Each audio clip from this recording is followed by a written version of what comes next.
If my father survives me, if I explode, if I go up in smoke, if I go quietly, when I go quiet, give my heart to my mother, she'll know what to do, give my songs to my lover, she'll know what to do, give my bones to my father, my poems to my sister, my love to one another, give it all to each other.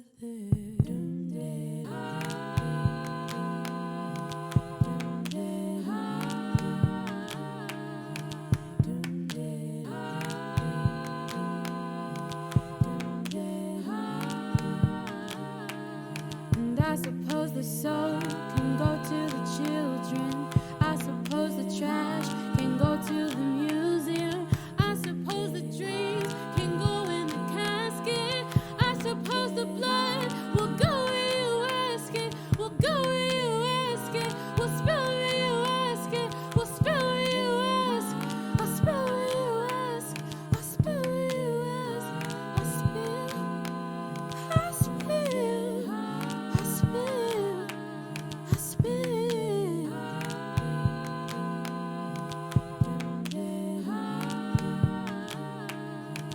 I was once the tree, and I was the paper. I was the hair, and I was the razor. I was the leg, I was the table. I was the cloth, and I was the indigo. And I was the indigo, and I was the indigo, and I was the indigo, and I was a color girl, and I was a color girl, and I was a color girl, and I was a color girl, and I was a color girl.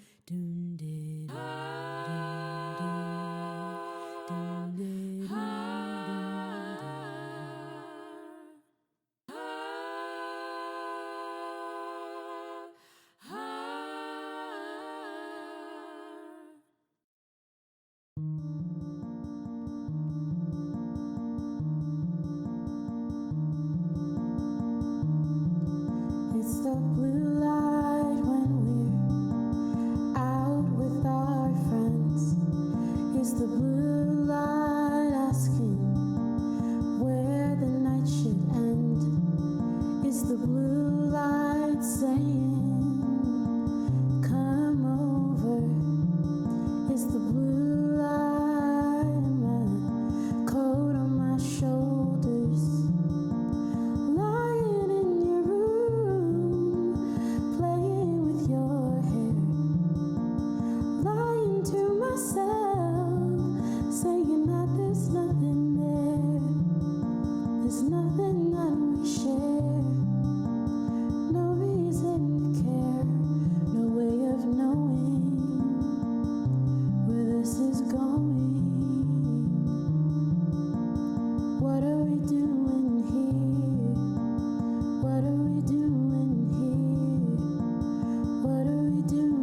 around. Roll a fat one, pour the shots, give this death all you've got. Let the liquor loosen your mouth, make a bow with friendly tongues. Call your lover, say you're sorry, then go back to making fun. Your friends are drunk and useless. Welcome to senior year. The night is young and ruthless, and you want to disappear in the hallway, in the hall, in the hallway, in the hall.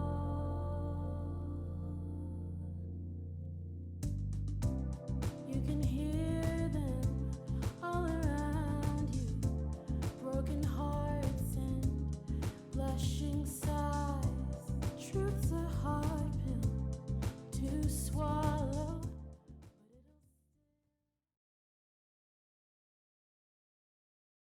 Life is pain. Oblivion alone yields peace. You call me stranger. I call myself salvation. The love of a god is not a blessing, it's a scar. How can I be the paragon of Mahu if I don't even know who I am? There's gotta be more to life than making mistakes and making up for your mistakes. I'm the paragon of risk and reward, behaving as more of a suggestion. Fate is an offer I intend to reject. You don't know me. I'm unpredictable, bitch. I don't need to be a paragon to help save the world. I came back for a reason, and I am not stopping until I find it. I will solve the cataclysm, and I'll solve the mystery of myself, too. 4 paragons, 4 keepers, 1 stranger. Huh. Odds are in our favor. Now let's go save Andake.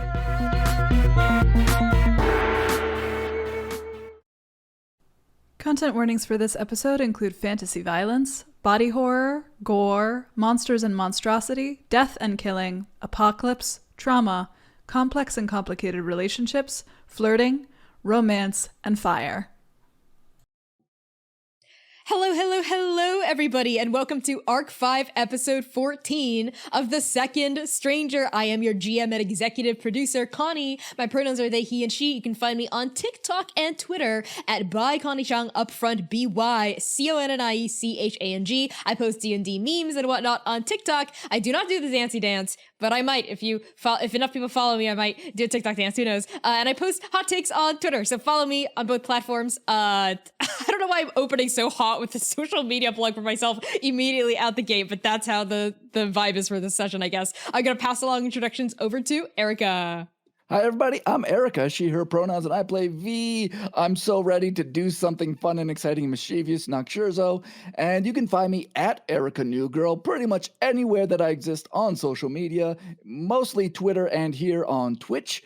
And we do all sorts of fun things on my Twitch. Sometimes I speedrun, sometimes I play Monster Hunter, sometimes I just say weird things that I will regret later. So come, maybe today will be the day I say something that will get me canceled. And with that, I will pass it on to Max. Hey y'all, I'm Max. My pronouns are they, them. I play Dewey Quirk. You can find me on Instagram, Twitter, TikTok, where I do the dancey dance. Wow. Yeah, come check me out. Max, there. I saw your Love Live dance the other day that you did in cosplay. It was everyone follow Max. Super cute. I have no content consistency, but it's fun. Anyways, I'll pass it to Austin.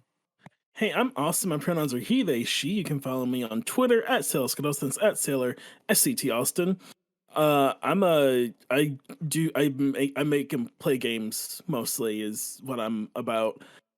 I also have a podcast. Yeah, that's really it for me. So you're tuning in right now, as I mentioned, to Arc 5 Episode 14 of The Second Stranger, which is our main Dungeons & Dragons campaign of Transplanar RPG. If you don't know what our channel is, hello! We are an odd transgender, BIMPOC-led, 100% homebrew D&D show set in Andake, an original non-colonial, anti-orientalist, grim, dark, gritty fantasy world. If you like serious roleplay, queer drama, and fucked up monsters, you are in the right place, my friend. We are very proud to announce that this episode of The Second Stranger is indeed sponsored by our man, Dimitri Opines, that is at DMITRYOPINES on Twitter, and his company Explain Trade, which is a negotiation skills training consultancy that believes in the power of D&D and Transplanar's potential to grow, tell great stories, and lift up our community. We love you, Dimitri, and Explain Trade. Explain Trade, if you don't know what a negotiation skills training consultancy is, it means they train negotiators for governments, big companies, NGOs, and they offer e-learning courses for individuals looking to get a better deal from their boss. Their work now is more relevant than ever, so check them out at explaintrade.com and go there to level up your charisma score. And speaking of ways to support our show and ways to catch up with our show, perhaps, Austin, do you want to plug our podcast for a minute? I absolutely do want to plug our podcast for a minute. Here's our podcast minute. Our podcast episodes release every Tuesday to crack it on. We're in Arc 3 and it's carnival time. Check out everyone's favorite Murder Bard and leave us a 5-star rating on Spotify, Apple Podcasts, Podbean, and wherever you pod your cast. It really, seriously, truly helps us. And as a reminder, patrons also get early access to podcast episodes and all of the bonus content like Arc booklets, monthly gaming nights, monthly cast Q&As, and this special thank you from Connie. Oh, yes. So a big thank you, as always, to our Patreon Paragons. These are patrons pledged to the highest tier of our Patreon. And as of the recording of this, we have a brand new Paragon. I wonder if you all can find their name in our litany of incredible names. So a big thank you to Abigail Reitel, Azra, Bradley, Brooke Bright, Charles, Chiacres, Cora Eckert, Hat MP, Lex Slater, Marvelous, Mitzi, Moonflower Tea, Purple Mouse, Risa, Rue, Scruffasis, and Target. A very special haiku for all of you. The hunter is here. It's time for another round. Who will save the day? Hopefully those who will save the day will be people who donate. Erica, tell people about throwing money at us. Yeah, so we have a donation goal and incentives for the stream. You usually can see the upper left corner of the screen.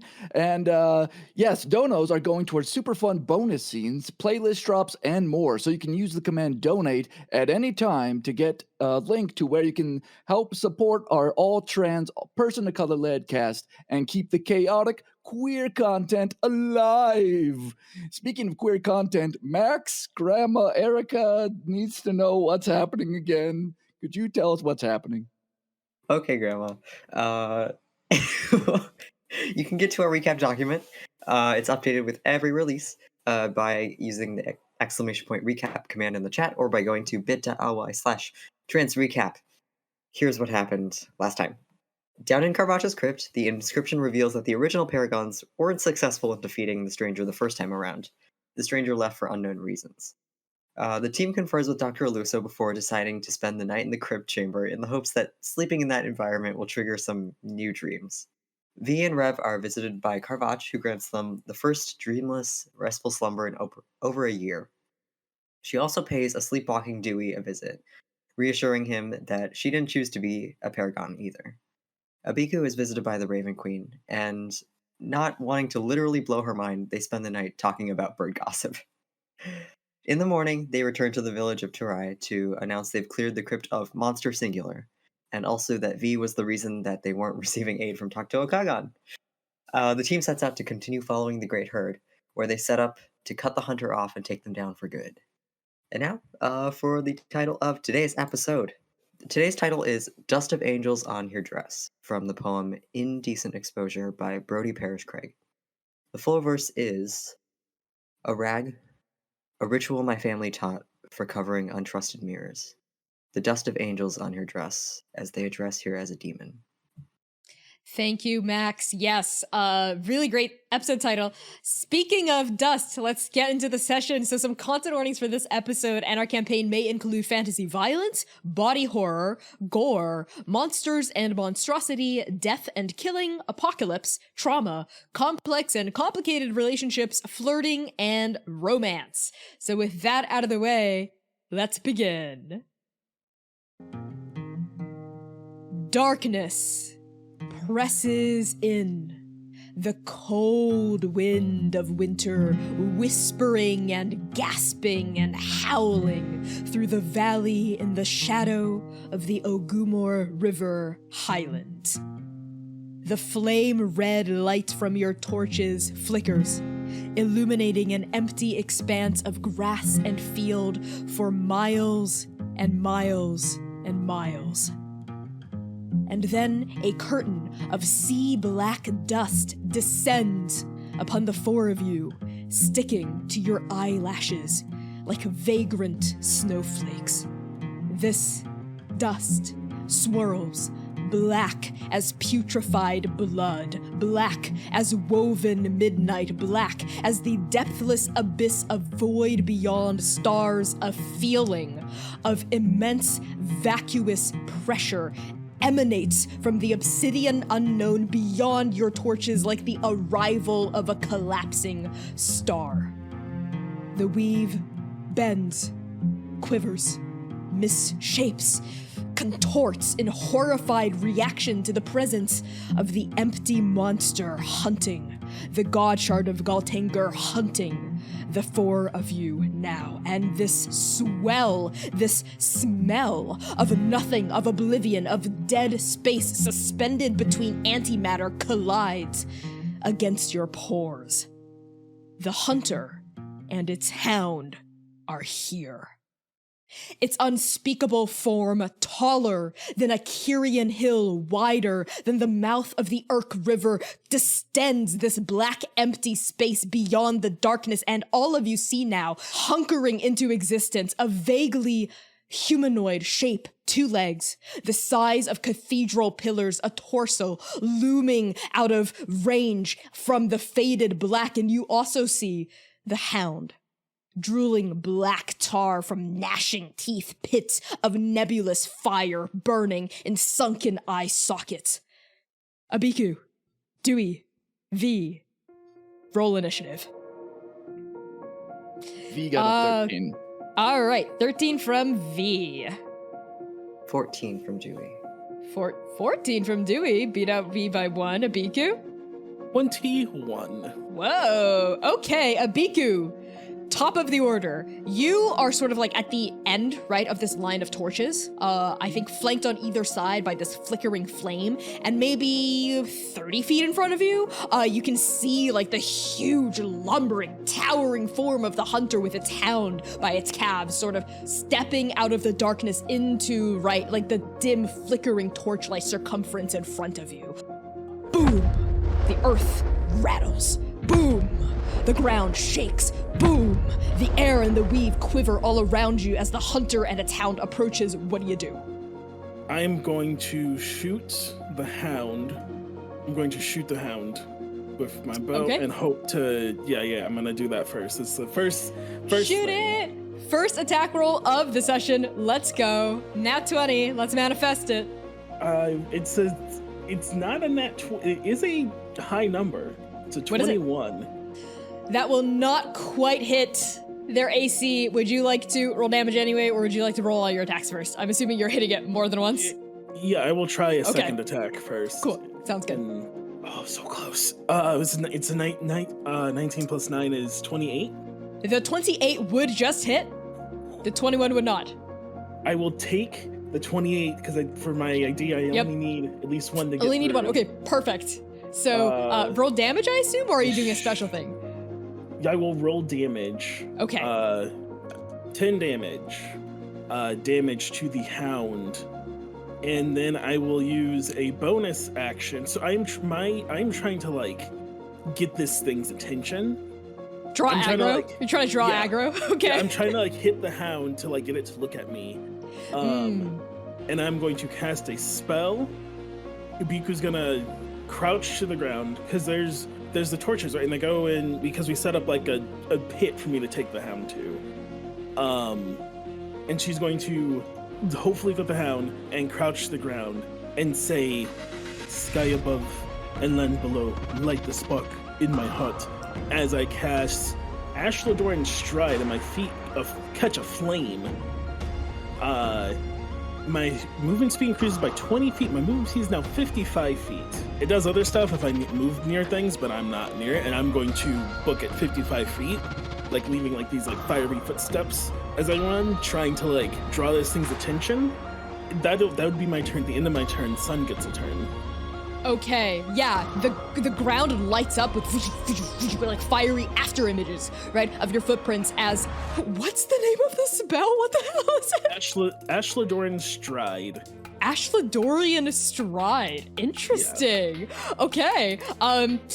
Yeah, like the flames erupt into existence around your ankles and you back off, right? I think when we saw you like shoot the Hound, right? Like you had strung your bowstring, right? Your muscles quivered and tensed and boom, you let loose like a magical arrow that sort of like ribboned itself into existence along the bow. And as it like whirls through the air, where does it hit it on the Hound?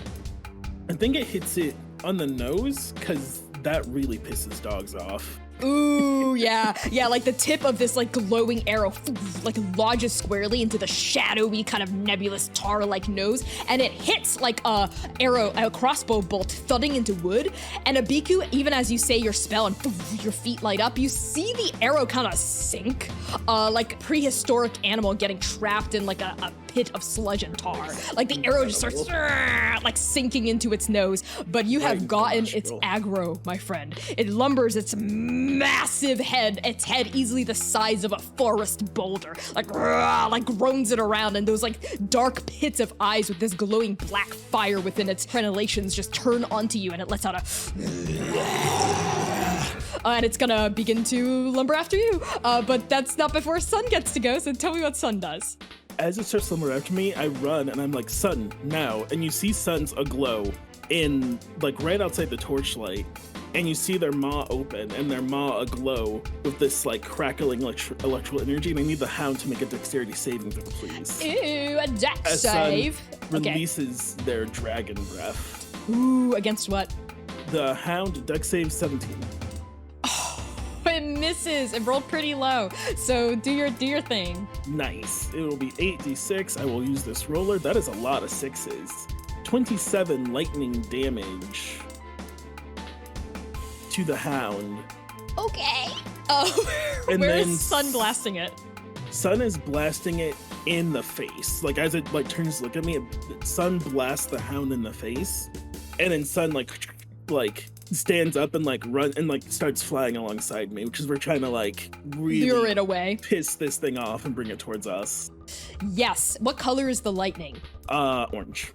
Okay, particulates of black dust sort of shiver and tremble and begin to vibrate as like electricity, orange static, like crackles around Sun's like bony maw, and like the sharp like bony fangs like studded within his jaw opens wide, and like we see that from the Hound's perspective, just like a massive ball, almost like at the helm of Sun's throat, of just like almost like a miniature sun, right? Like an orange flame ball that then crackles like plasma, and just like a massive beam of lightning like blasts the Hound like square on, right in the face. And the Hound just lets out like snaps its big jaw like from side to side. I think we see a snap as it snaps its black teeth towards Sun, but Sun is too wily, too fast, too quick, almost like a little like a fox at the feet of like a massive mastiff, right? Like dodging its strikes and its bites as the Hound turns around and begins to lumber after the two of you as you stride away from the fight. Is that all you do? Yeah, I think that's it. Sun flies 40 feet and I've run 55, so we keep up with each about other even, to, yeah. Pull this thing towards us. Okay. And I shout, because I know the others hear me, "All right, it's working." Yes, and on Abiku's like voice ringing out over this flat plateau, it's working, right? Emanating out across like the cold, frosty air. We're gonna pan over to where Dewey is. Dewey is up in the sky, flapping furiously, trying to get a good view on Abiku luring this dog away from the hunter. And I think he's sort of cloaked in the darkness because he's not wearing anything that's like reflective. He's going to use hypnotic powder. He's going to, I think it's like a shower of pyrotechnics, is how he does it. Which means the hunter needs to make a wisdom save. Okay. It's not very wise. Against what? 18. It's really strong and really big, but it's not very wise. Ooh. Okay, it fails. Okay. I think the hunter is just like absolutely caught up with this display of twinkling miniature flames that just somehow appeared in the middle of the air. And so the hunter is charmed for the duration, and that means that its speed is 0 and it is incapacitated. Until it takes damage, right? Until it takes damage, yes. Yes. Okay, so how do you cast it? Are you using like a special invention you made, or? Yeah, I've created what is essentially like a light projector. But like alchemical in nature. Okay. Is it like an orb, or do you like wheel out like a TV on like a TV stand with a projector portable on it? Because I'm in the air. Okay. Yeah, you hold out like a little like box, right, or like a device of some sort, and you fiddle with the knobs and be like you fiddle with like switches or dials that there might be on it. We see a lens like flick into existence. Perhaps, if I may add to it, there's like a little vial of alchemical fluid suspended in the center that like lights it and like keeps it going. And like the fluid like glows bright. It like passes through a series of tubings on this device's like side. Like all of the tubes like converge on the lens, and the lens lights up, right? And spitting out of the lens are like little crackles of fireworks. V.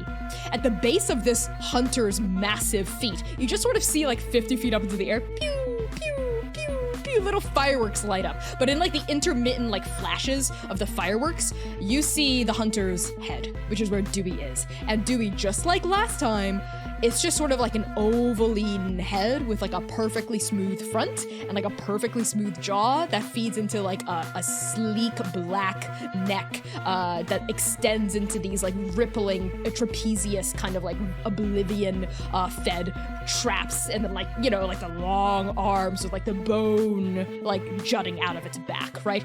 Lights up its face. Has no eyes, so you don't know if it looks stupefied or not, but it does stop from moving because it was like advancing toward the torchlight and has stopped, and it's just sort of like its head is like cocked up in the direction of these exploding fireworks in its face. And you notice, Dewey, something else. Actually, let's see how much of it you notice. Roll perception for me. A 21. Where the fireworks, like the little sparklers come off from the blooming flowers of light and flame, like they spark down, right? And they kind of touch, maybe a couple of them touch the hunter's face. And where the light actually makes like the radiance, it's not even fire because it doesn't hurt. It's a hypnotic pattern. But where the light itself touches the hunter's face, you see like dust sizzle. And you hear a sizzling noise, right? Like sizzle off into the dust that's just ballooning off of its skin. You notice that. I hastily look down at the ground for B, and I assume she's like readying some fire, and I'm like, I point at it and I like give a big thumbs up.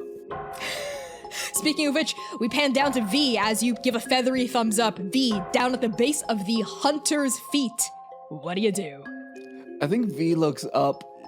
She sees way up there, like this little dot in the sky of where Dewey is fluttering up there.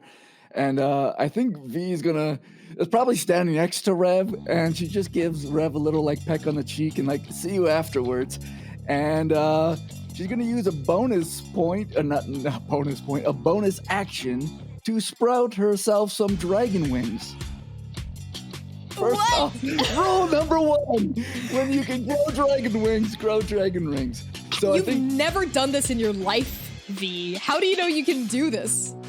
Well, I think V has been, after that last fight, V has been sort of like channeling some energy. And here's the deal. It's going to be very magical based, as if like her whole body's like growing some green stuff. And she's like, she wants to get up there. She can see Dewey doing some stuff. She sees his little sparks, and she really wants to get up there close. And it's just like she feels in her guts, like almost coming from Scott and Nectus way down in the gut or around the heart, like deep down, this sort of like whooshing feeling that then blossoms out of her and boom, just hits her as she sprouts these wings. I don't think she was trying necessarily. I think she was preparing herself to maybe do some high-powered fireball type-ish damage, but she instead feels herself, because she, again, looking up and really wants to see way up there, all these sparklers, and just whoosh, these sort of energy of green comes out of her back, and all of a sudden fly off as in sort of this bat-like, but I wouldn't say truly bat-like, going in sort of in the Andake sort of thing of dragons being a little bit more, they're not bat wings, but they're wings that a little more bird-esque, but they've got leathery webbing in them and stuff. They're a hybrid of stuff. They're unique and they're glowing green. And she just arches her back and she feels that and she's like, I am a goddess, and jumps up and flies up in the air. And she gets up there pretty high, not all the way up where Dewey is, but probably halfway up, but she's much closer now to see all these sparklers jumping off of the face, and Dewey's flapping his wings, and she's like, oh my gosh, and she's like, the equivalent of when you're treading water, but with the wings, she's like, oh my gosh, she's like, I said I was going to light this thing up, let's light this up. And she takes a little scoop of purple energy out of her diamond and throws it and casts Immolation at this thing. It needs to make a dex save against the 17, a dex save. So many saves, so little time. It fails. I'm not rolling well. So it's going to take full damage. And I'm going to use a sorcery point to re-roll up to 4, which is my charisma modifier. I'm just going to roll 2 dice here. All right. So this is going to be 25 points of fire damage. And the entire thing turns into a giant flames all over it. It gets engulfed in flame. And it casts light up to 30 feet away. And another 30 feet of dim light away from that. So its entire form goes up like a fucking Wicker Man? The entire form is engulfed in flame. Burning Man? Burning Man. Yeah, I have an image for you. Okay. As the glowing green wings rip out of your back, sprouting, they're clearly magical, right? They sprout from your scapulae. Boof, one beat, boof, another beat. You drift up into the air, right? Pump, pump. You fly up to where Dewey is, and you thrust this globule of magic from the diamond embedded in the center of your chest armor at the face of this thing. It splashes. And for a moment, it's almost like plasma rolling off of the surface of an ocean. It just sort of rolls in sort of like a magical undulation off the surface of this thing's smooth face, in a blast of green and purple energy. And for a second, nothing happens. But then there's a rumbling noise on the earth. And Abiku, you hear this rumbling noise. At first you're like, oh my god, is that thunder? Is the herd coming from behind us? And then you realize what it is. It's the roar of fire.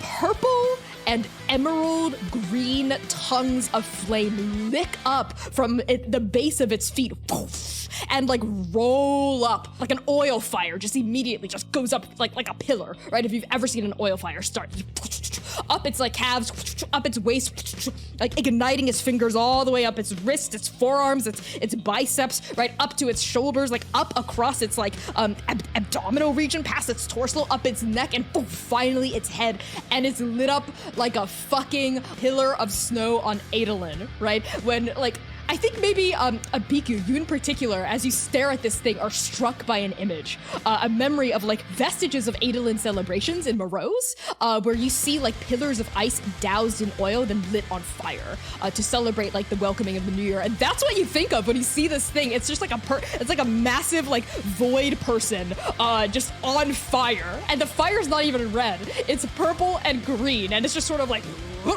snaps its head. The hypnotic pattern breaks. I think it shatters. I think the heat, a massive wave of heat, shatters the pattern that's being woven by Dewey away, and it moves, right? And if it could scream, it would probably scream, but it can't. It just sort of moves kind of slowly, almost writhing, not in pain, really, but in just response to the fact that it's been lit up. V and Dewey, the two of your eyes burn because suddenly it's very, very, very bright. It's extremely purple and green here, and I need the two of you to make your next dex saves at disadvantage.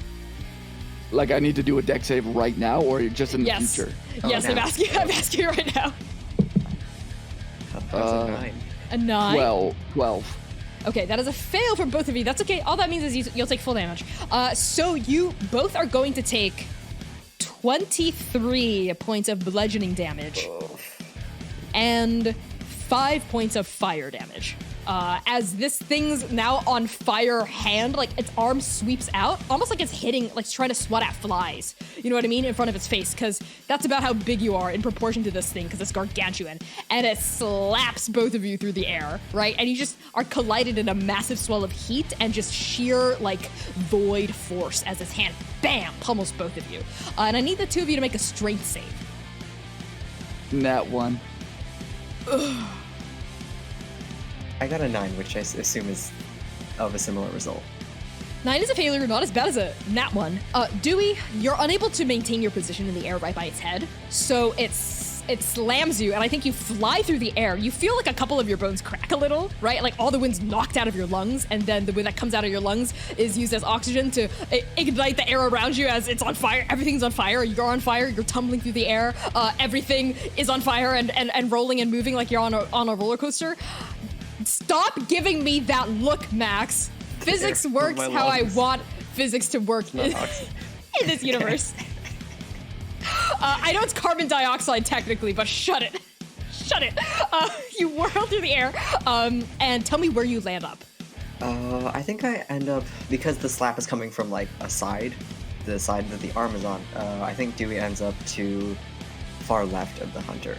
I think he like falls towards the ground because there's no way he's able to maintain his flight while yeah, you whirl through the air in like a diagonal, poof, right? Like almost like a trail of burning fire and smoke in your wake.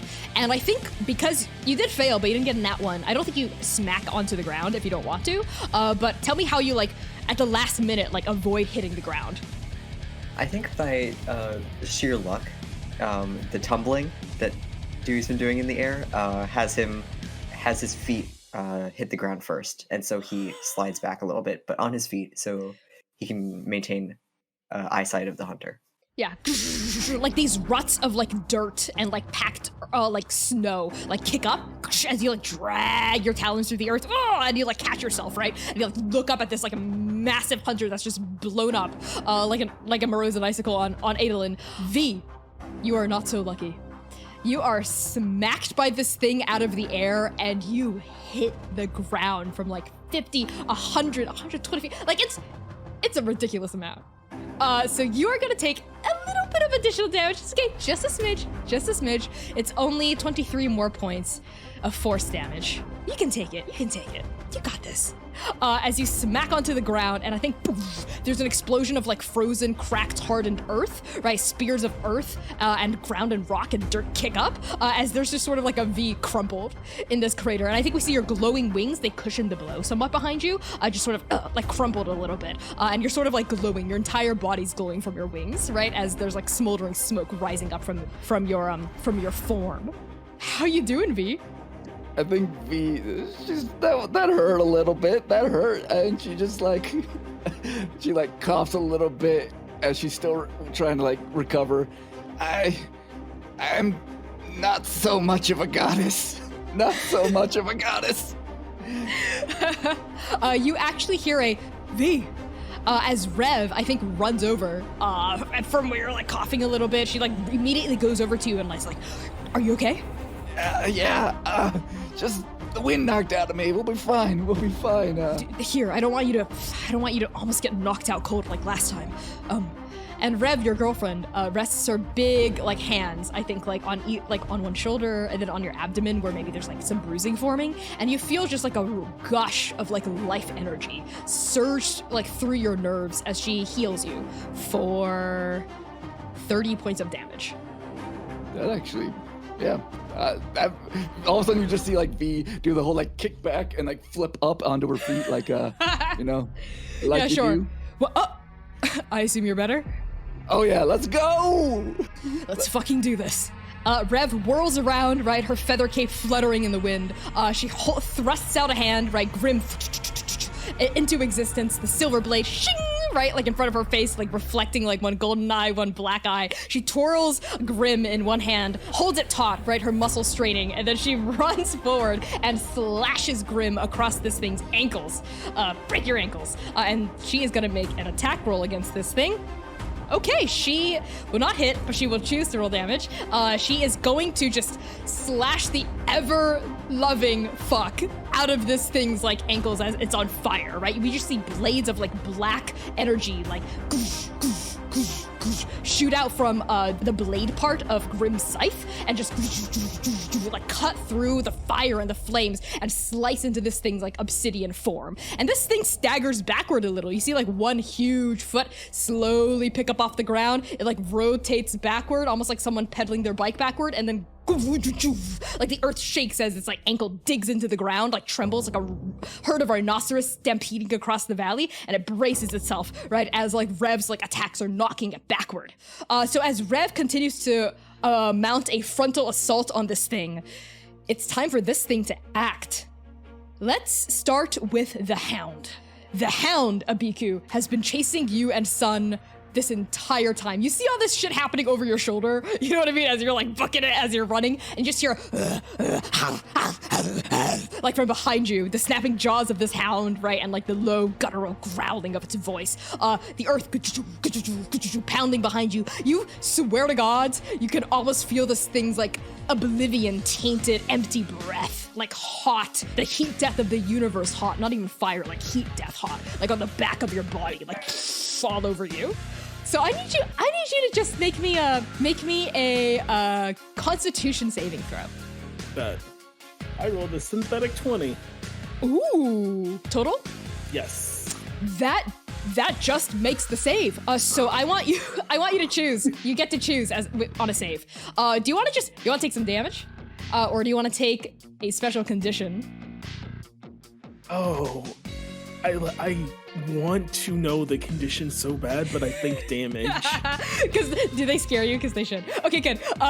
You're gonna take an easy 18 points of necrotic damage as the hot heat death breath on the back of your body seems to like sink into your pores, and you realize what it's doing. It's also breathing like a breath onto you, but instead of like fire or lightning or ice or light, it's void. Like like the emptiness between the stars eating away at you, like trying to like, it's almost not painful. You know what I mean? It's almost like watching yourself just disappear. And we just see like bits of Abiku's back, like a bit of like the back of your armor and your hair a little bit, and like some of your skin just floats up and just turns to dust. And it's just gone, right? As it breathes out this breath against you, just through the air as you take 18 points of necrotic. That's what the Hound's gonna do. Sun was not in range of this, I think. It was targeting you. The Hunter, we zoom back to like this main battlefield surrounded by like a circumference of brightly lit torches. After digging its heel in the ground, it like raises a massive burning on fire hand up and draws a now on fire bone spear from its back. The spear is now on fire, and it's gonna cock its like entire arm back and throw it at you, Dewey. So I need you to make a dexterity saving throw. 23. That is sufficient. So would you like to either take damage or a condition? Let me get that condition. All right, roll me a d4. Ooh. 3. Okay, so what happens is, tell me how you like dodge out of the way of like the blast radius of this thing.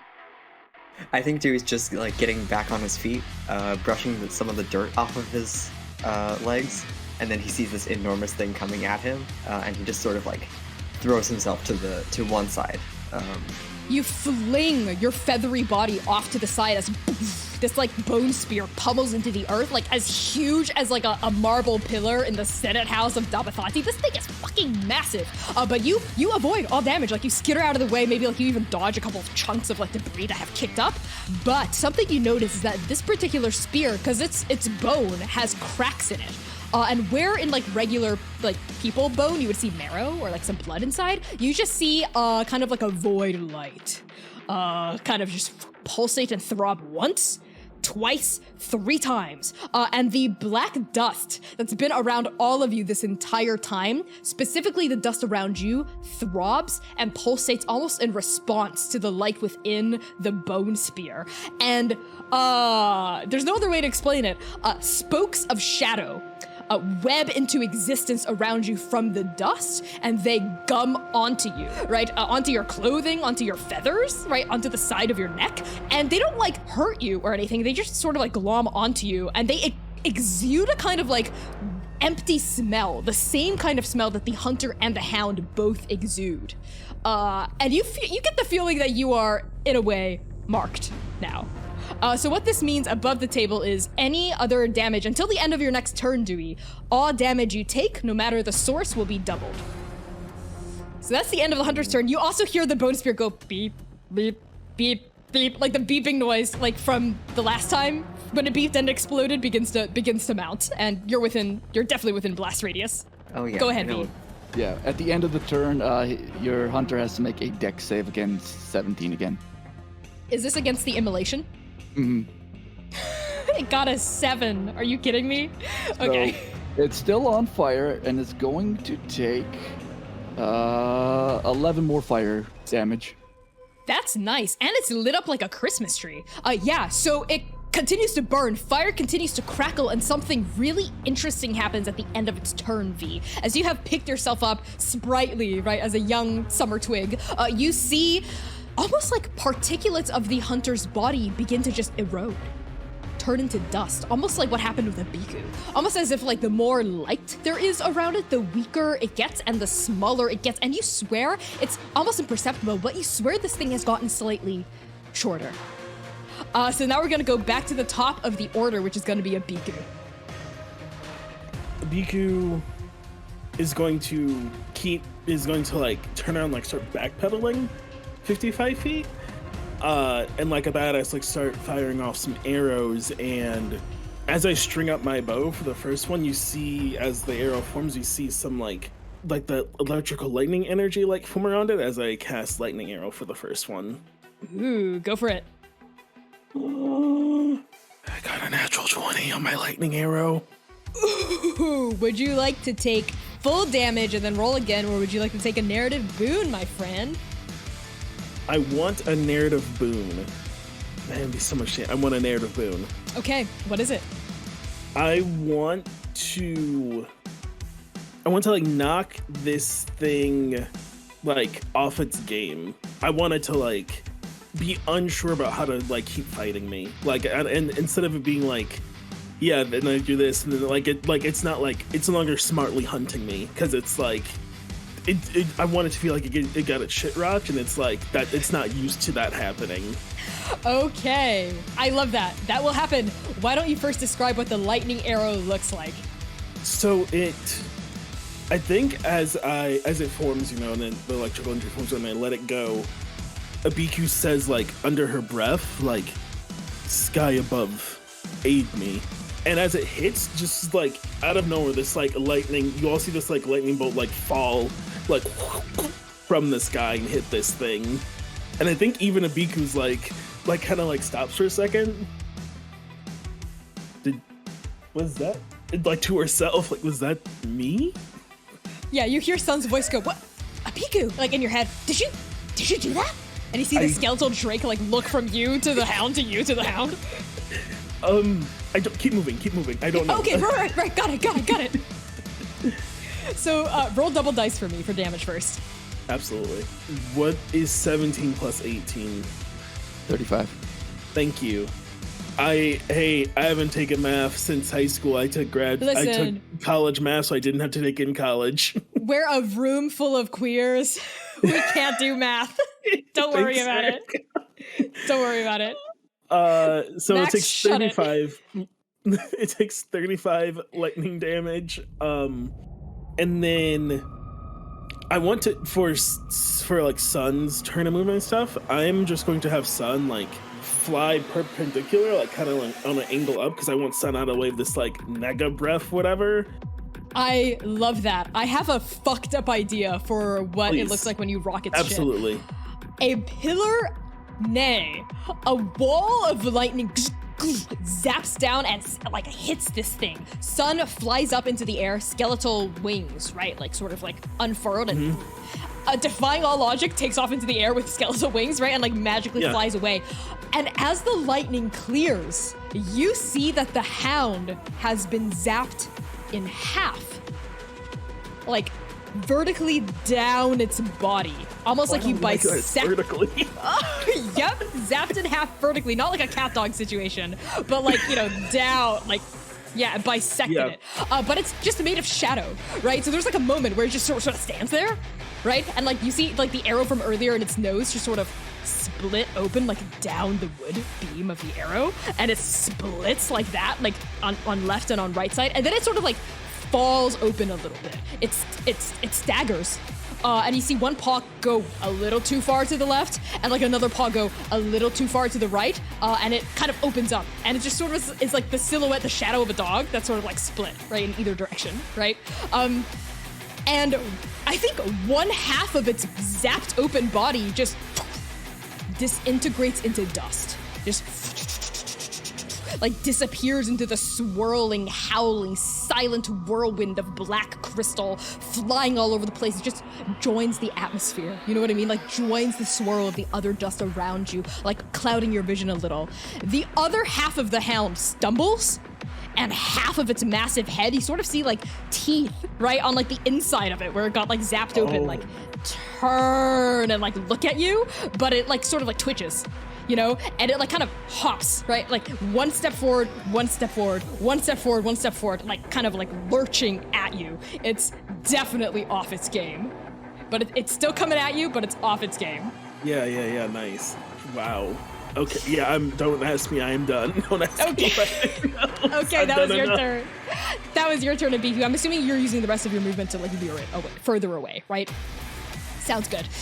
Now we're gonna pan like 100 feet backward toward the rim of torchlight to Dewey, where you've got this like shadow, gross gum stuff gunked onto your feathers, almost like you're dripping in tar. You know what I mean? Like you're in like black quicksand, just like sloughing off your body, making you feel a little slow and lethargic.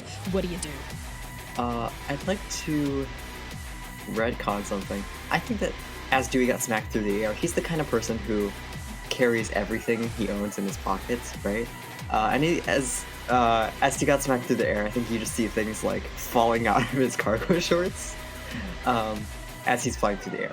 So while he's covered in this tar, flashback to present, he's got Sword Sun, right? Strapped to his back, long dormant. And he's going to do a thing that I haven't done ever. He's going to take out Sword Sun and stare deep into the very quiet gem in the middle of the pommel? Pommel, yes. And he's going to use, because there's a mind already inside this object, he's going to manifest this mind in a spectral form outside of the sword. Okay. Can I describe what that looks like? Describe it. Okay. You draw Sword Sun, which feels like you can feel the magic, the weave tighten when you draw Sword Sun. Sword Sun's definitely still magical. When you bring it up front, though, you don't hear a voice or anything like that. When you look into the pommel, the cracked gem from when Sievert's desk slammed into it and granted it sentience, shines, and then sort of like, you see like a flash of a face in the blade that's not your own, and then the face sort of almost like it's pulled out of the blade out into like the air next to you, and ribboning into existence is a teen boy. Fire Ganassi boy. But spiritual, you know, so kind of like like the whole thing is like kind of opalescent and white. And you sort of see like like hair that sort of floats around like a kind of sullen looking face.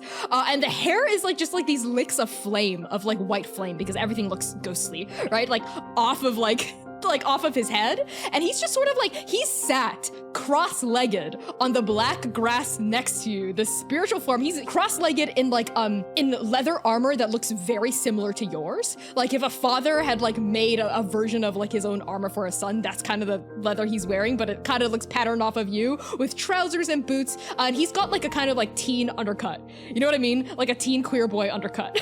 Like very like trans mask. You know what I mean? And he's got a binder on, like underneath his leather armor, he has a binder on. He looks up at you, and I think you see, like, he looks like Ualani and you, like, put together, right? You see, like, a little bit of feathering around, like, the sides of his face, right? And a little bit of, like, your wide, anxious eyes in his eyes, but Ualani's nose and mouth. He looks like he could be Hana's brother. Like, if you put the 2 and 2 next to each other, he looks like he could be her older brother. He looks up at you and says in a voice that sounds exactly like Sword Son's voice, but if it had hit puberty. And he says, "Hey, Dad." And we are gonna cut to break there.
little bit different from everybody, but not a lot different. They keep statues of execution to harrow their spirit. You keep secret pictures of dead people in your underwear drawer because you find it erotic. You are a little bit different from me, but not a lot different. I hide in my blood, and you want to drink it. And I want you to drink it. Because you are made of food that I cannot eat. Because I am made of food that I cannot eat.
was from a witch who was born of many gender.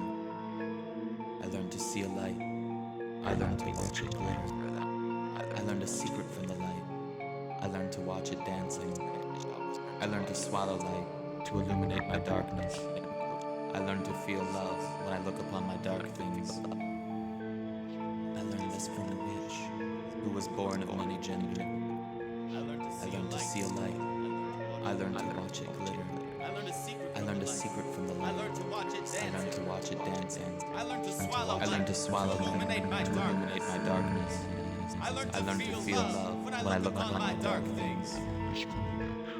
I learned this from a witch who was born of many gender. I learned to see a light. I learned to watch it glitter. I learned a secret from the light. I learned to watch it dance.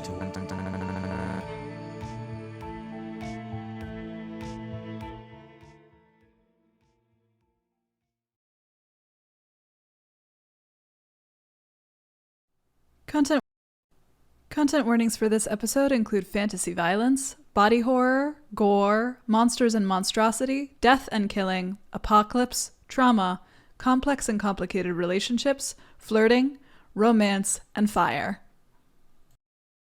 Hello, everybody. Welcome back to a very serious boss fight for our Kirtal party. Let's hop right back into it. Dewey, you stare, perhaps aghast, at this ghostly visage of a son you've never sired, cross-legged, looking sullen, with a swoop with like a mop, like very much like, fell in love with an emo boy, like the TikTok, like sound like a little, like he's swoopy. He's like kind of like, like in front of his eyes, and he looks up at you and goes, Father, thought you forgot about me. Too busy trying to, be a paragon and save the world and stuff? Not enough time to spend with me? When was the last time you even drew me? I don't even think you drew me in too long. At all. That's okay, though. I've grown up. Not a little kid anymore. I don't need you. I think Dewey just stares in stunned silence. I'm really sorry about that. Who? Ooh, you're sorry about neglecting me for what feels to me like years. Wow. It must be so hard for you to be a shitty dad. All I wanted was to spend time with you in Davathaki. That's all I wanted. And you told me to shut up, you put me back in your scabbard. The only times you used me was when it was useful to you. You didn't even care. You never gave me a name. I don't even have a name. You know what that does to someone? Growing up without a name? I can't form a coherent identity. I don't have any hobbies. I'm just on your back all the time.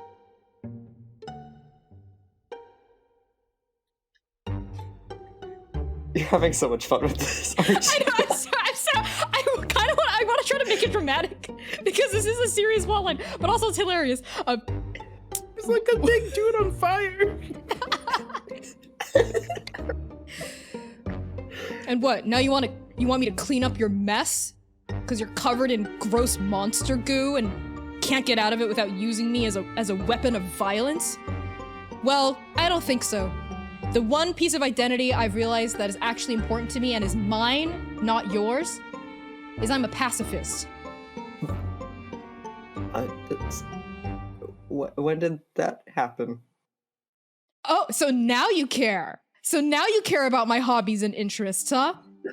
Sometime after too long, when I saw what happened to the Paragon killer, I decided all this violence, all this killing and hurt, I used to be so obsessed with killing because I was a sword. That's what swords are made for. That's the purpose of us. We're tools of death, of killing. And I thought it was fun to kill, and it was fun to kill for me, to kill monsters, kill things that were hurting the people you loved.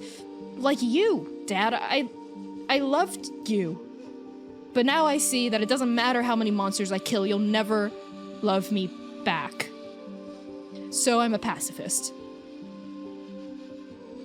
Oh, okay. I respect that choice, and I don't feel like I know you, and maybe that's my fault, but You think? I know so much about you, Dad. I can't not.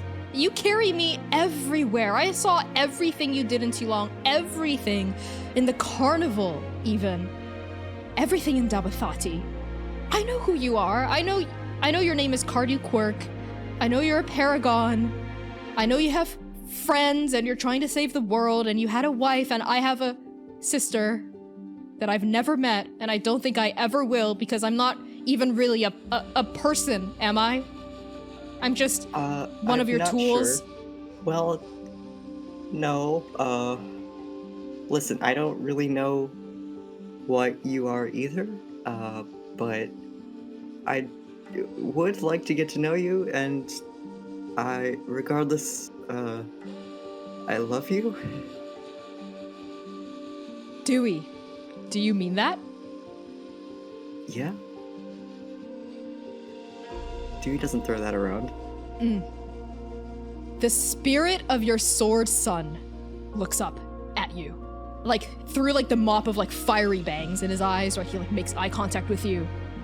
And, like, he seems to feel that you're actually being genuine here. Like, this isn't a lie. You're not just saying that to get him to do something, right? And he says, then, what's my name? Have you called yourself by something? I don't feel like it would be right for me to, like, march back into your life like this. So you're saying you want me to name myself? You have to have called yourself something all this time. Just Sword, but that doesn't sound like a people name. And I think I want to be a person. Will you, if you really love me, Dad, will you try to... He's gonna ask for it, Max. Can you try to make me a person? If that's what you want. Yeah. Yeah, that's what I want. Okay. Okay. Okay. Then I'll help you. I'll help you if you promise that. And your sword son slowly starts to get up, right? And you see, like, the hair on his head, like lights up almost like, for the first time, he looks really sullen, but, like, his hair is on fire now again as he, like, hears that you agree to help him become a person. Like these, like, white flames spark up, like, along the crest of his head. He looks around as he stands up to his full height. He's taller than you. When he stands up to his full height, maybe, like, he's only, like, 5'2" or something, right? But stands up, looks around, and, like, holds out a ghostly hand, and it's, like, translucent, right? Because he's kind of a spirit. And you see, like, this, like, these black particulates of dust, like, float through his body, and he, like, looks wondrously at his hand, like, turns it around, like, looks at his ghostly arm, and says, this is the first time this is the closest I've ever, I mean, I've always had a mind, but I've never really had a body before, and all this dust around me, Dusty. I think that's my name. I think my name is Dusty. I can work with that. Okay. What do you want me to do? You know what it's like to be made up of pure information. You want to help me turn into that for a hot second? Turn into that? And Dusty raises a hand and points at, like, the hunter on fire. Not quite like that, but you know, the way that you experience not being a person, sort of. You want me to turn you into a living consciousness? I just need, just for, like, a hot minute, and then, I'm trying to use Infoportation. Which... That sounds made up. Yeah, wait, what did you just use? What is that? I'm reading the word Infoportation. I can cause the mind to turn me into pure information, teleporting me to an unoccupied space near the spectral mind, or to an item bearing one of my artificer infusions, which is why the shit that flew off of me when I was getting punched through the air. So you want to teleport into the item that's next to the hunter? Yes. What was the item? I think it was he had taken off his ring of mind shielding. Okay. Sword Son looks at you and says, "All right, but it's risky. You're a person, Dad, and I'm not. So I can travel into the sword and out of the sword with no problem. But if you're trying to get to that thing, you might not come back." Hey, if you're any kid of mine, I trust you know what you're doing.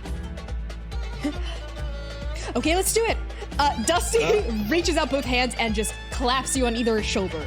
And Dewey, you from our perspective, you disappear. I think you turn into a beam of light, and you disappear. But from your perspective, Dewey, one moment you're staring at Dusty, who's clapped you on either side of your shoulders, and then the next moment you are inside your ring. It's an odd feeling being inside an object, I think, because you're sort of inhabiting like all of it at once. But to compute what's happening to you, your mind like makes up like a fake body inside the ring, so you don't like kind of lose your grasp on reality. You know what I mean? So from your perspective, it's like you're suddenly in a black space, kind of like being in the back room in Dabathati in the magical item shop. Kind of like that, just kind of in a blank space, like just black all around. But you realize that the blackness has curvature, almost like the curve of a ring. You see like the warped like foot of this like massive hunter, just like almost like massive like IMAX like widescreen all around you. And then there's like a feeling like you're inside an elevator and suddenly the elevator is going up very, very, very, very, very fast. And then you pop out of the ring in a shimmer of like golden light. And you appear like in like a sparkle next to the ring of mind shielding that had dropped onto the ground. Dewey picks up the ring, puts it back in his pocket, and is about to go like get up next to the hunter again. But just as he turns, he looks back at Sword Son and gives a big thumbs up. Is the sword itself just like flapping in the air and like floating in the air next to Sword Son? Or is the spirit holding it? Is the spirit holding his sword? I think the spirit is sitting next to the sword on the ground, yeah. Okay, I think Dusty is actually stood up, but the sword is maybe like, the pointed blade of it has been shoved into the earth, like next to him, right? He's standing there and he's like, like waving at you and like shouting. You can hear him like across the way go, "You got this, Dad! Kick that thing's butt!" You did great. V, you see all of this happen, by the way. Like every part of this transaction you see, like every single part of it. Dewey, you've reappeared. What else do you do if you can do anything? I think that's plenty for one turn. Okay, Dewey, you reappear next to the feet of this hunter, and we're gonna pan over to V, who has witnessed every single part of this transaction. This is out of character, but what exactly did you do that turn? Shut up. I had a tearful reunion with... Okay. Okay, V sees all that and is just like... she's speechless for all of her words that she can throw out. V is speechless at what she just saw. She had to like shake that off. I think she almost took like 10 points of psychic damage having watched all of that happen. She goes back to like focusing on this giant flaming Burning Man pillar, and she's like, all right, time to get back on this. And she starts flying up there, and she wants to fly around to the backside of it, but like she's still figuring out how wings work. So like sometimes she's like a little tilted and like going to the right, looks left, but she's getting there. She's all right. She's back to treading behind the creature. She's close enough now to the head. She's going to go ahead and let's pretend like it's a bow and arrow. She takes like a purple arrow and a green bow, and she pulls it back and like, "I'm a Biku," and flicks it.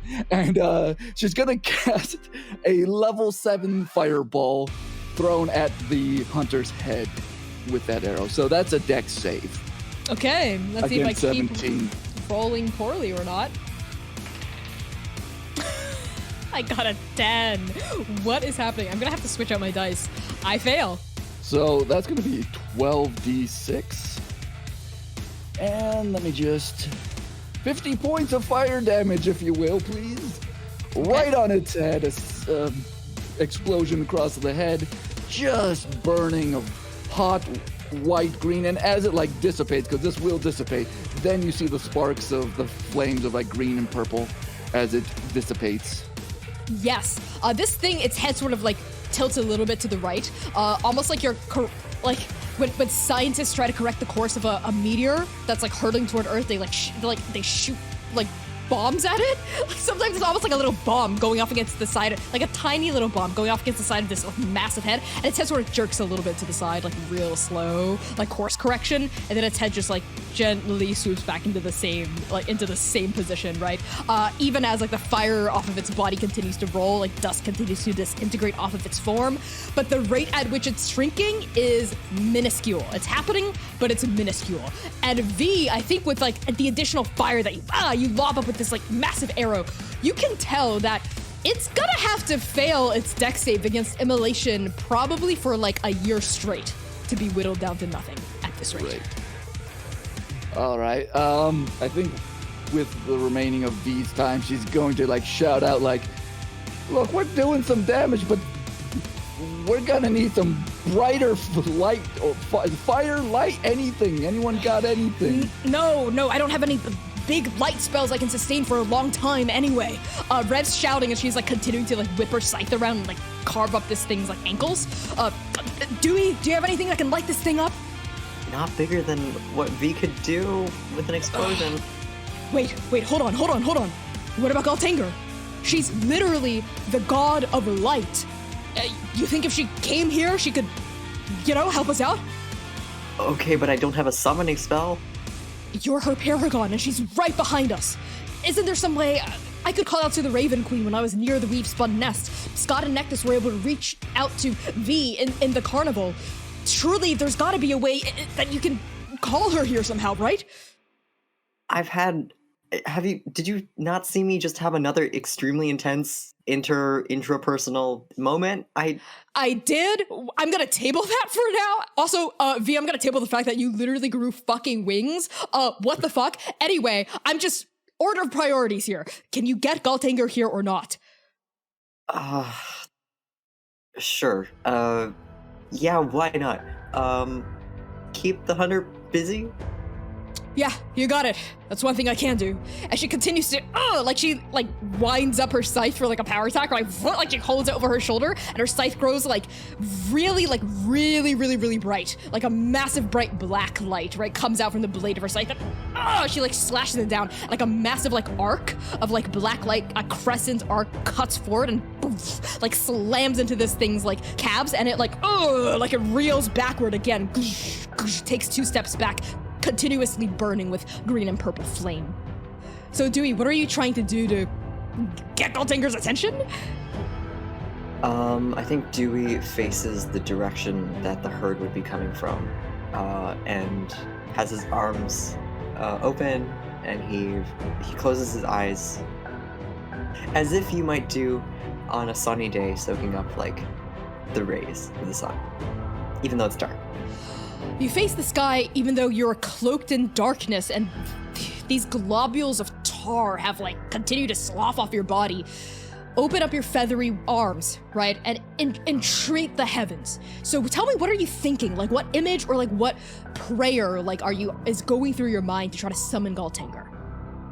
I think that he's summoned up an image of an open field, a clear sky, and just him with his kids, enjoying a morning. I think we see a flash of just a beautiful a breeze, a flash of emerald grass, right? A flash of the smell of a sea breeze coming off the coast of Ruhanahi, and a flash of Uilani's sundress, sort of the chiffon ruffling in the wind, and a flash of Hana's laughing face, and on Hana's laugh sort of echoing out, Galtanger responds. But before we get there, Abiku, the Hound, spliced in half, has continued to lumber after you in a sick... You don't know how it's still on 2 legs. There's no physical way for it to actually move, but it's coming after you. You see a tongue half coming out of its mouth, black, lolling around, black tar, black blood just dribbling, slicking and tarring and sloughing off onto the ground after you. You're trying to lead it to a pit, right? You've dug out a pit or something? Just like a separate fighting arena. Ooh, like a separate area. Yeah. Yeah. At this point, you're like 150 feet away, right? Oh, yeah. Like from the hunter. You're like almost 200 feet away. When you cross the about 150 foot mark, something weird happens to the hound. Uh-oh. Even weirder. Well, I assume you're like jogging backward or something, right? You're like keeping an eye on this thing. It's slowed down significantly. Its speed has like halved or something, but it's still coming after you like a fucking zombie, right?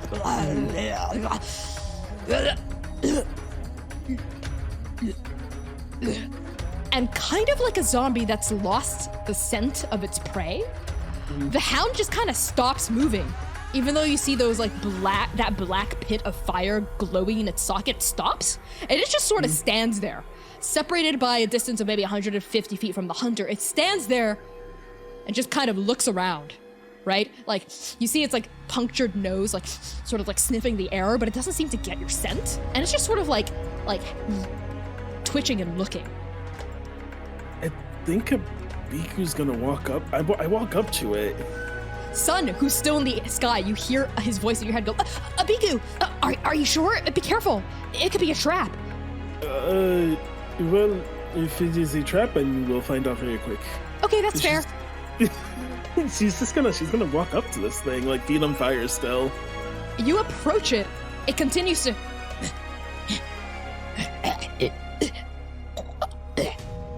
I'm gonna try and touch it. Like, I'm gonna keep moving unless something happens. What part of its body are you touching? The nose. Or where a nose should be. Yeah, you reach your fingers forward tentatively toward the nose that's been cut in half, and you touch it. And it jerks a little at the contact, but it doesn't snap at you or anything. And it doesn't feel like anything at all. Your fingers don't phase through it. Mm-hmm. It's like you're touching a shadow that's taken form. That's what it feels like. There's no other way to describe it. And it just sort of. Abiku, would you like to roll Arcana to see what the fuck's happening here? Sure. Hey, it's pretty high. It's 17. 17. As your fingers maybe lift up away from the nose as it twitches its head away, but doesn't seem to almost perceive you. Mm-hmm. You think back to when it stopped moving, about 150 feet away from the hunter. And you see the hunter lit up 150 feet away. It's bright. You can obviously see it. And the hunter also seems to have stopped moving a little bit. And it just sort of seems to be standing there, its massive head turning from side to side. And a gut feeling tells you that maybe there's some sort of proximity effect happening here, right? The farther the hunter and the hound are away from each other, the more lost they both become. Okay, with that in mind, Abiku is going to move behind this thing. Okay. If I may. And she's going to take out her fan, and one swipe of her fan casts Gust of Wind. It will need to make a strength saving throw or be pushed 10 feet every so often. Okay. I think it auto fails the strength save. As the gust of wind pummels it, and it continues it gets pushed in a straight line away from the hunter. And it continues to just stand there. It doesn't seem to take damage or disappear or anything like that, but it seems to just have stopped moving altogether. Right? This thing is really difficult to kill, right? And the hunter even more so. But it's essentially been rendered a neutral threat here. It's still there, still exuding black dust, still tarnishing the weave and the world around you, but for now, it doesn't seem to be aggroed anymore. Abiku is my job is to keep this thing away, and if this is making it easy for him, she's just gonna because 10 feet isn't a lot, right? She's just gonna ensure this thing keeps getting pushed and doesn't snap back in and start running. Yeah. I think as you continue, you push it maybe a total of 50 feet, with just continuous blows and whips of your fan. And that's when Sun in your head goes, Abiku, something's happening back at the hunter. I can take care of this thing. I'll make sure it doesn't come back. You should go see what's going on, I think. I don't think you should be missing that. Yeah, and she will start booking it with her fiery feet, 55 feet every 6 seconds. Totally. And as you turn around and start booking it back toward the hunter, you see Sun swoop down and post almost sit guard, right? In front of the hound, between the hound and the hunter, right? Just sort of carefully circling it with like Sun's skeletal body and like bones sort of creaking and cracking. And Abiku, as you turn around and run back toward the hunter, V, you, Abiku, and Rev see light. But Dewey, after you open your eyes from entreating Galtanger, you are no longer in this battlefield. You're in a meadow. Bright, green, almost like the meadow you were envisioning, right? When you were like thinking of what freedom means to you, which is being with your family and not having anything to worry about, not having to run from danger or hide secrets from them. In this beautiful, lush, rolling meadow all around you, there's nothing but the open blue sky, the green grass, the bright gold sun in the air. And as you look up at the sun, it doesn't hurt you to look at the sun. It's just this beautiful glowing orb. And for some reason, I think you're compelled to look back down. And when you do, you see Galtanger. Not Galtanger as the white calf, not Galtanger as a disembodied voice, but Galtanger in perhaps a truer version of her form. A shaft of pure golden light that just seems to like beam down from the sun. Like you looked up and you followed your eyes down and you see a pillar of light. And you're reminded of like the shafts of like sunbeams coming through the gaps in the trees in your dream memory when you were in Carvach's tomb. And you know intimately this is the god shard of Galtanger and she is talking to you. My paragon. I hear your call for aid. It echoes to me through the shattered remnants of the prison you've constructed for me. I wouldn't call it a prison, but I could see how you could take it that way. What's different this time, Paragon? Have you changed your thinking about how you and I might work together? Yeah, upon further reflection, I regret telling you to just get in the jar.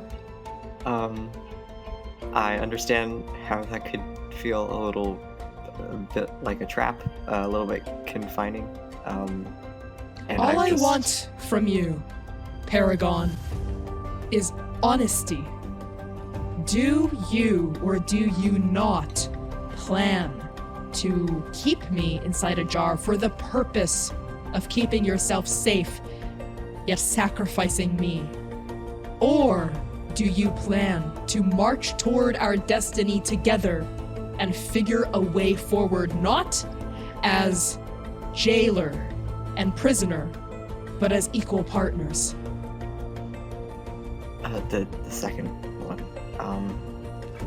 My pitch to you is that it's sort of the opposite of the one I was offering before, where I'm safe at all costs and you might be sacrificed. In that the jar is sort of a safeguard in case. I mean, you're omniscient. You've seen me walk into a dark back room and almost get murdered, be on a grassy hill and almost get murdered, walk behind a wagon and get murdered. The point is, if I die unceremoniously, not in the fight for, the world or whatever, then the jar is there for you, so you don't go down with me. A pronounced, pause, as she, seems to be taking your words in. And she says, as my paragon, your death and mine will be anything but unceremonious. But I appreciate what you're trying to do here, Paragon. I see now that this god jar, as you called it earlier, is not a prison anymore, but a safe place. A haven for me in case things go sour. You would sacrifice yourself and keep me alive? If that's what fate has in store for me, I don't think I can. I think that's the best I can do, yeah. I will not allow that to happen, Cardew.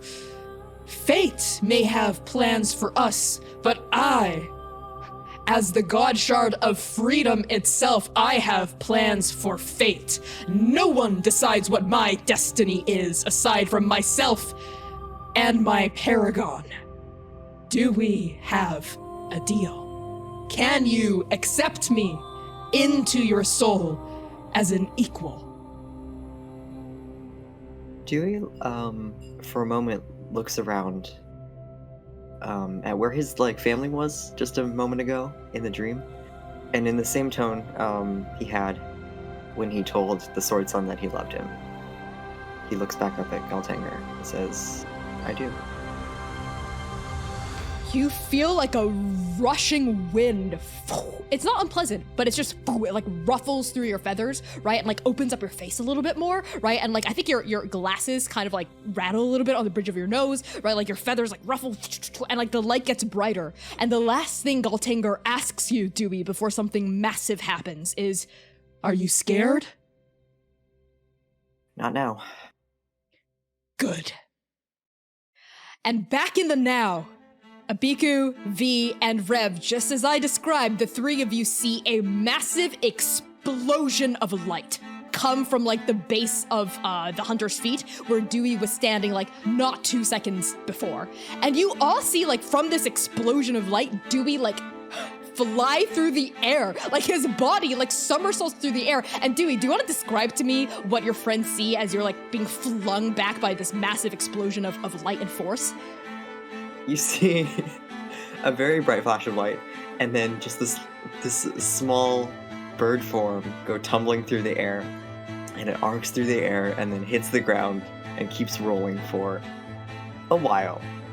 And he stops rolling, and he's face down in the dirt. And he's not moving. Yeah. I think, Dewey like tumbles through the dirt and doesn't move. And there's just like silence and darkness. And Abiku, you continue to like hoof it back, like what the fuck is happening? Like, V, you hear Rev go, Dewey! And like she stops like slashing at the thing's like ankles and like throws her hand back and like Grim disappears and she starts booking it toward Dewey's body, right? V, what do? I think V manages just to see around enough of she sees the bright light and Dewey's form fall, so she's going to like swoop around and nosedive. And because again she's a little uncoordinated still with wings, she's gonna hit the ground hard, but she's like trying to basically run and catch up until the wings are like no longer doing their job and help run over to Dewey. Totally. You catch up with Rev, the two of you just like booking it toward where Dewey's just like limp. Abiku, at this point, you're also coming in, like you're like coming in hot, like your feet still on fire, like running, right? And we all see the flap of Dewey's like pack lift up, and floating out of Dewey's satchel are the shattered shards of the God Jar that Galtanger had destroyed. They just float ensconced in gold light out of the satchel, like before your very eyes as you continue running back to Dewey, and you see them like float above Dewey's like chest, like his limp chest, and piece themselves back together. The cracks are still there, but like Kintsugi, you see like veins of gold, right? Like seam itself up from where like the God Jar comes back together. And the God Jar like floats up like above Dewey's chest. And V and Rev, the two of you know intimately, and by this point, Abiku, I feel like you might be able to put some pieces together, that the glowing light is none other than the God Shard of Galtanger itself, right? You feel that like massive vibration of divine pressure emanate outward from where the God Jar is trying to piece itself back together. And like the light dies down, the God Jar continues to float right above Dewey's chest. And there's like a moment where it's like, did Galtanger get inside the God Jar? And like above Dewey's head, like the God Jar like trembles and then falls almost gently onto the ground. But then it glows once, it pulsates and it shakes.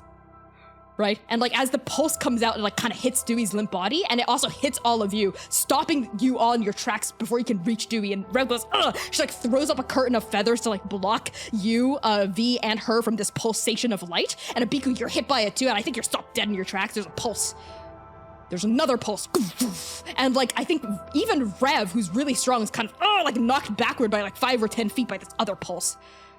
There's another rattle, like a third pulse, like coming out from this God Jar that rattles against all of you. And Rev's just saying, what the fuck's happening? Is Did Dewey try to trap her again? Dewey, wake! Are you awake over there? And I think V's just like, yeah, screaming for Dewey. I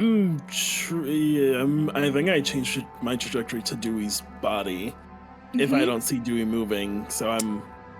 It's like trying to book it to Dewey through like just an ocean of tar.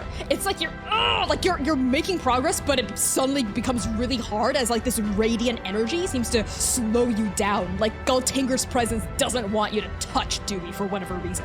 And Rev's like, I can't get to her. Damn it, Dewey, what the fuck did you do? And I think there's like a final shudder from the god jar, like that's cracked and has like golden seams and veins along its like form. Like there's a final shudder next to Dewey's body, and a final last explosion of light. We're gonna end the session there. So everyone.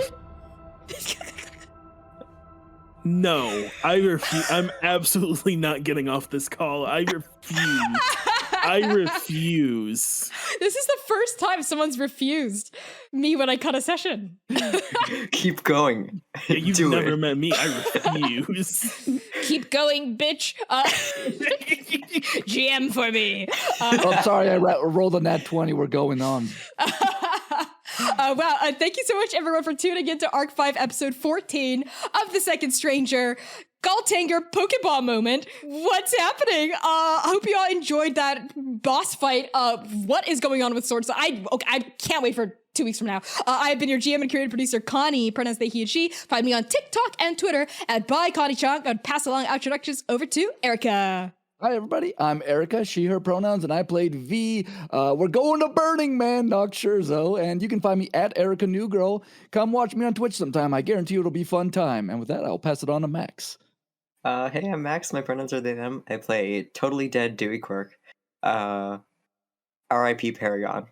You can find me on Instagram, Twitter, TikTok at Starchmonger, where I do my silly little Birdman dances.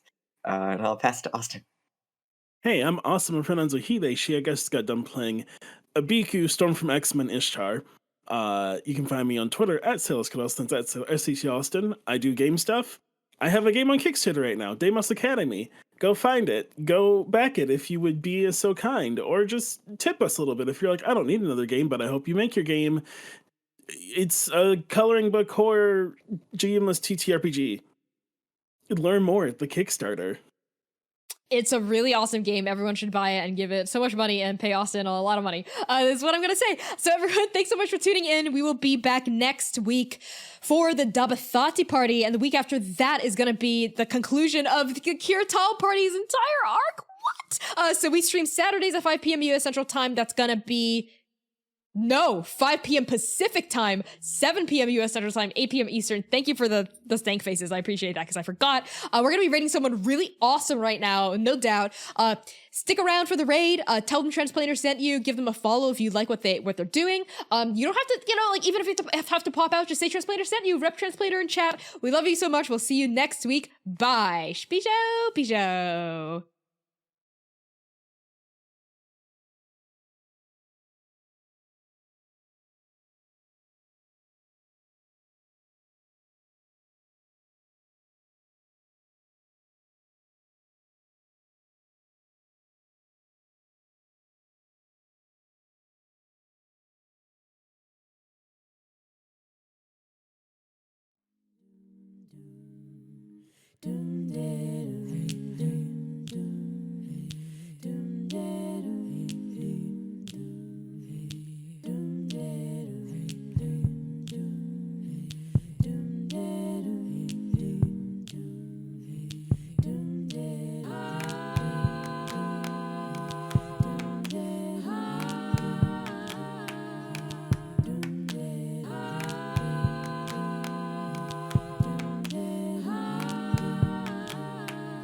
If I go fast instead of slowly, instead of last, if my father survives me, if I explode, if I go up in smoke. if I go quietly, when I go quiet, if my